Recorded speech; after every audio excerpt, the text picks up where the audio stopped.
Everybody, my name's John, and today I'm going to be providing a little review talking about the main points of Mark Bartholomew's book, Adcreep, The Case Against Modern Marketing.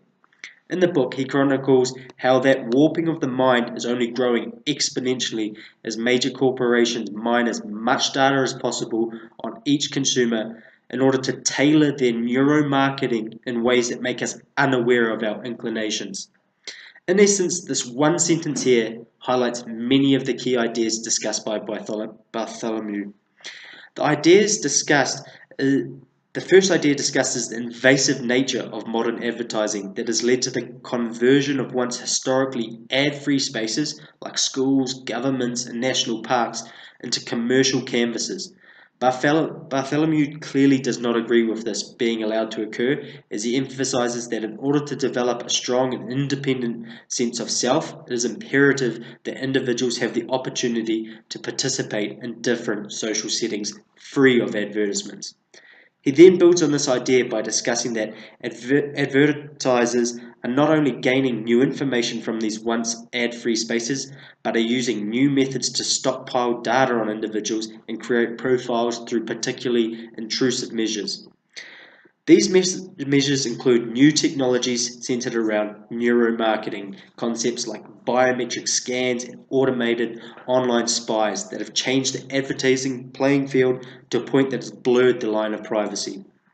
These techniques have allowed companies to mobilize our social media relationships like Facebook, Instagram, online book clubs, and shopping sites to hide their commercialism in plain sight.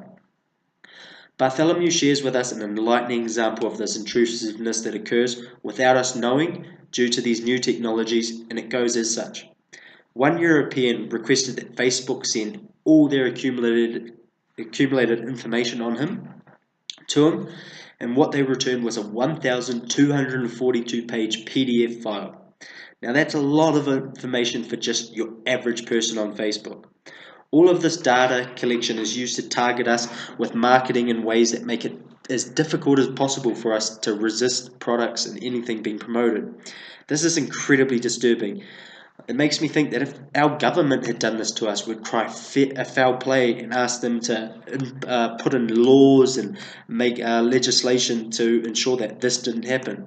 However, when marketers do it, none of us cry foul play. In fact, we say it's good business.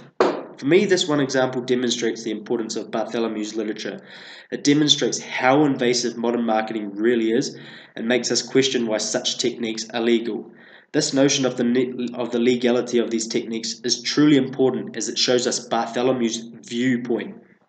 He truly believes that the American legal system has failed to stem the flow of invasive advertising to the point that it has dramatically tilted the historical balance of power between advertiser and audience.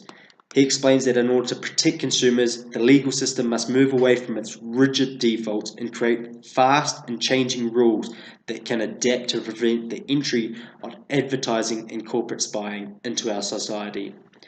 Now, many of you may be questioning how such a heavily marketing and law-orientated story relates to managerial economics, but this answer is simple really. It's all about marketing to differentiate the product from that of others in order to open up opportunities for higher profits.